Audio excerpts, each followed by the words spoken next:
ล่าสุดเจ้าหน้าที่ตำรวจและห้องในบ้านและพร้อมกับกองรอนบ้านเขตบ้านดงคำสร้างออกมาชี้แจงถึงเหตุการณ์ที่มันเกิดขึ้นบุกไปค้นกวดกาห้องแถวห้องหนึ่งอยู่เขตบ้านดงคำสร้างจนกลายเป็นกระแสสบายดี FC แฟนคลับทุกทานมาพบมาพ่อกันคลิปนี้ดังที่ทุกคนหู้จักกันดีเมื่อประมาณ 3-4 วันที่ผ่านมานี่ค่อนข้างว่าเป็นประเด็นอย่างหุนแรงในสื่อสังคมออนไลน์บ้านเฮาเนาะมีกองรอนบ้านเข้าไปกวดค้น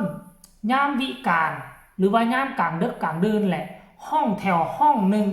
ซึ่งห้องแถวนั้นมีหลายห้องมีหลายตึกแต่ว่าเจ้าหน้าที่หรือว่ากองรอนบ้านเขาเจ้าไปกวดค้นเพียงแต่ห้องเดียวเท่านั้นซึ่งห้องนั้นน่ะทั้งเจ้าหน้าที่ตำรวจบอกว่ามีคนแจ้งมามีคนโทรแจ้งบอกว่าดึกดื่นบ่หลับบ่นอนพากันกินเหล้าเมายาดื่มสุราเฮ็ดให้เกิดเสียงเนืองนั้นจึงเฮ็ดให้มีคนแจ้งไปหากองรอนบ้านเนาะกองรอนบ้านพร้อมกับเจ้าหน้าที่ประจำหมู่บ้านหรือว่าในบ้านพากันเข้ามากวดทันทีทันใดตอนกลางคืนมื้อนั้นแล้วก็ได้ตักเตือนศึกษาอบรมบ่ได้ปรับได้ใหม่ตักเตือนเรียบร้อยแล้วเจ้าหน้าที่ก็พากันกลับซื่อๆว่าซั่นเด้บ่ได้กวดค้นห้องอื่นแต่อย่างใดมากวดค้นตามเป้าหมายที่มีคนแจ้งไปเท่านั้นว่าซั่นเด้ทุกคนเอ้ยแล้วบัดนี้หลายคนก็เนาะหลายคนก็ต่างความคิดต่างความเห็นบางคนก็เห็นดีนํที่เจ้าหน้าที่ออกมาชี้แจงเนาะดึกๆดื่นๆรบกวนผู้อื่นบางคนก็ว่าแล้วมีหมายค้นหรือบ่แม่นอยู่ว่ามีคนโทรแจ้งตามปกติจะกวดค้นเคหสถานเฮือนซ่านบ้านซองห้องแถวนี่ก็สิรวมถึงว่าเคหสถานตามกฎหมายแล้วต้องมีใบอนุญาตค้นอนุญาตเข้าขวดค้นจากไผบ่เนี่ยคือว่าจากศาลบ่แม่นว่าอยู่บ่อยู่เจ้าหน้าที่ตำรวจแล้วสิมีอาวุธครบมือแล้วก็ใส่ชุดไปเด้แล้วก็สิเข้าเฮือนคนอื่นไปดงบ่ได้เด้กฎหมายบ้านเฮาก็มีกฎหมายคุ้มครองจะเข้าค้นเฮือนซ่านบ้านซองต้องมีใบค้นจากศาลคักแน่แต่อันนี้ห้องแถวนี่บ่ฮู้ว่านับหรือบ่นับหรือว่าอันนี้นับแต่เฮือนบ่แต่สำหรับค่อยคิดว่าน่าจะนับทั้งห้องแถวแต่เจ้าหน้าที่เพิ่นก็บอกว่ามีคนได้รับความเดือดร้อนจากเหตุการณ์นี้เพราะฉะนั้นจึงเข้าไปกวดค้นมีคนโทรแจ้งว่าเนืองนั้นบ่หลับบ่นอนดึกๆดื่นๆเจ้าหน้าที่ตำรวจจึงออกลาดตระเวนพร้อมกับกองรอนบ้านก็เลยเข้าไปกวดค้น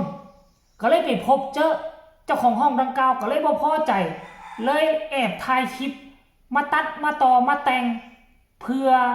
สร้างความเสียหายให้กับเจ้าหน้าที่พร้อมกับกองรอนบ้านว่าซั่นเด้รายละเอียดให้ทุกคนไปฟังจากปากทั้งเจ้าหน้าที่กลุ่ม C และพร้อมกับห้องในบ้านพร้อมกับกองรอนบ้านเขตบ้านดงคำสร้างออกมาชี้แจงให้ไปฟังคลิปนี้พร้อมๆกันพันโทพรไซสุขพรห้องหัวหน้าปกสกลุ่ม4สารคามเมืองหาดทรายฟองนครหลวงวิจันทร์ในสัมภาษณ์ในวันที่20สิงหาคม2026นี้ต่อกับเหตุการณ์มีกลุ่มคนบ่ดีเอารูปภาพของเจ้าหน้าที่ปกสบ้านดงคำสร้างลงเคลื่อนไหวปฏิบัติหน้าที่โพสต์ลงโซเชียลใส่ให้ตัวเจ้าหน้าที่ว่าปฏิบัติหน้าที่ก่ายโมงเวลาในวันที่17สิงหาคม2026ซึ่งเหตุการณ์ดังกล่าวแม่นเกิดขึ้นในวันที่18พฤษภาคม2026เวลา 1 โมงอำนาจการปกครองบ้านดงคำสร้างได้รับการรายงานจากพลเมืองดีว่ามีห้องแถวแห่งหนึ่งมีการซุ่มเซลดื่มเหล้าเบียร์เปิดเสียงเพลงหนึ่งนั้นซึ่งบางตอนท่านได้กล่าวว่าผ่านการลงกวดกาแม่นพบเห็นสาวหนุ่มกำลังดื่มสิ่งมึนเมาพร้อมกับเปิดเสียงเนื่องนั้นอยู่ห้องดี12ซึ่งเป็นห้องของนางน้อยอายุ26อาชีพกรรมกรเมื่อเป็นแนวนั้นทางกำลังปก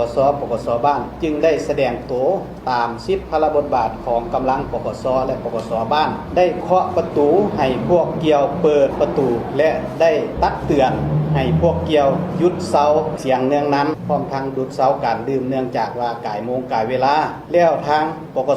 สบ้านก็จึงได้กลับคืนห้องการบ้านโดยที่บ่ได้สืบต่อกวดกาห้องอื่นๆที่บ่มีส่วนเกี่ยวข้องต่อกับเหตุการณ์ดังกล่าวแม่นเฮ็ดให้ผู้ที่ถูกกล่าวเตือนเกิดความบ่พอใจแล้วนำเอารูปภาพที่ได้ลักถ่ายไว้นั่นมาแต่งและสร้างเหตุการณ์เฮ็ดให้การจัดตั้งบ้านและภาครัฐเสื่อมเสียในท้ายนี้ขอเรียกร้องมายังพ่อแม่ประชาชนนักธุรกิจพ่อค้าสาวขายผู้จมใช้สื่อสังคมออนไลน์จงมีสติในการรับชมและช่วยเป็นหูเป็นตาให้เจ้าหน้าที่ในการสกัดกั้นการสร้างข่าวสิ่งที่บ่ดีสร้างความเสื่อมเสียต่อกับภาครัฐและสังคม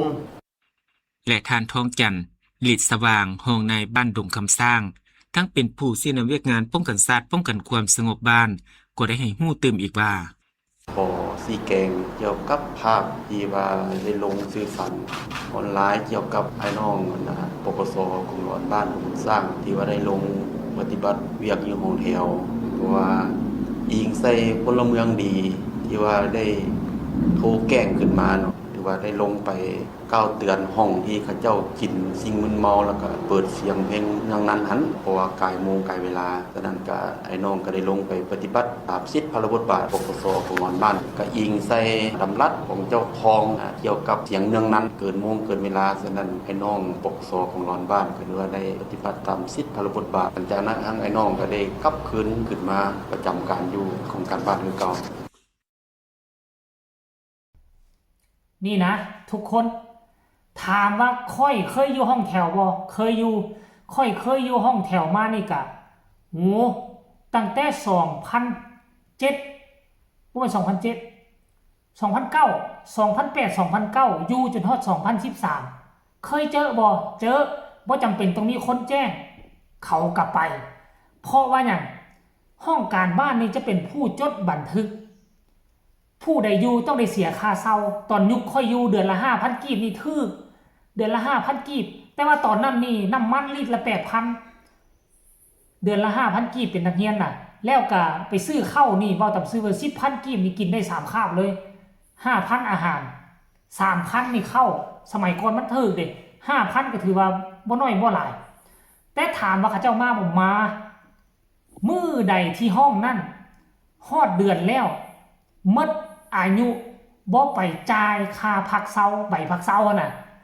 เขาเจ้ามาแล้วเป็นหยังบ่มาตอนเว้นหลายคนก็ว่าเขาเจ้ามักมา 12:00 น 1:00 นเขตคอยอยู่น่ะมาแล้วคันห้องใดบ่ไขนี่ท้ายปืนอากาศนี่ซัดเลยตุ้มใส่ฝาห้องแถวจนสิพังแหละครูบางครั้งก็ครูคันบ่ไขสิม้างไปสิแงะสิงัดเลยได้ม้างได้ถึงขนาดนี้พุ่นเด้เนาะผู้ใดบ่อยู่ห้องแถวบ่ฮู้ถ้าผู้ใดอยู่ห้องแถวฮู้โลดแต่คันถ้ากรณีว่าห้องใดจ่ายครบบ่มีหลงบ่มีลืมบ่มีทางเขาบ่ไปแตะบ่ไปต้องเด็ดขาดถามว่าเป็นหยังต้องมากลางคืนบางคนก็หัวใส่บ่ยอมจ่ายค่าพักเช้าตอนเว้นนี่ไปเฮ็ดเวียกเขาเจ้ามาตอนเว้นก็บ่เจอทางกองร้อนบ้านก็เลยปรับเปลี่ยนกลยุทธ์มาตอนกลางคืนแหละจังได๋มันก็ต้องมานอนห้องก็เลยมาตอนกลางคืนอันนี้คือสาเหตุหลักอันนี้ก็บ่ได้เว้าว่าผู้ใดผิดบ่ได้ถูกก็เข้าใจทั้งห้องการบ้านทั้งกองร้อนบ้านเขาเจ้าเฮ็ดมาตอนเว้นแล้วเจ้าบ่อยู่แล้วฮอดยามแล้วเจ้าบ่อยู่แล้วเจ้ายังบ่จ่ายคือค่อยนี่บ่เด้อค่อยเจอเทื่อเดียวหลังจากนั้นบ่มีทางสิมาคนห้องค่อยได้เพราะว่าหยังค่อยจ่ายก่อนล่วงหน้าโลดยังสิฮอดประมาณอาทิตย์นึงไปจ่ายโลดจบนอนหลับสบายกองร้อนบ้านไปขอห้องอื่นเฮาก็นอนสบายบ่ต้องย่านว่าสิมาขอห้องเฮาคันมื้อใดที่เดือนใดที่ลืมจ่ายนอนบ่หลับแหละนอนบ่หลับโลดจังได๋เขาเจ้าก็มาเพราะว่าเขาเจ้ามีจดบันทึกฮอดเดือนมันแล้วเขาก็เบิ่งในท่านผู้ชมนี่เอ้าเรื่องราวก็มีแต่ซ้ำนี่แหละแล้วแต่ทุกคนจะสั่งซาเจ้าหน้าที่ตำรวจเขตดงคำสร้างเพิ่นก็ออกมาอธิบายออกมาชี้แจงแล้วจะเชื่อหรือบ่เชื่อก็สุดแล้วแต่ไผมันก็แล้วกันเด้อให้ทุกคนกดไลค์กดแชร์กดติดตามที่สำคัญอย่ากดข้ามโฆษณามีคำคิดคำเห็นส่งข่าวมาได้ทางใต้คอมเมนต์สบายดี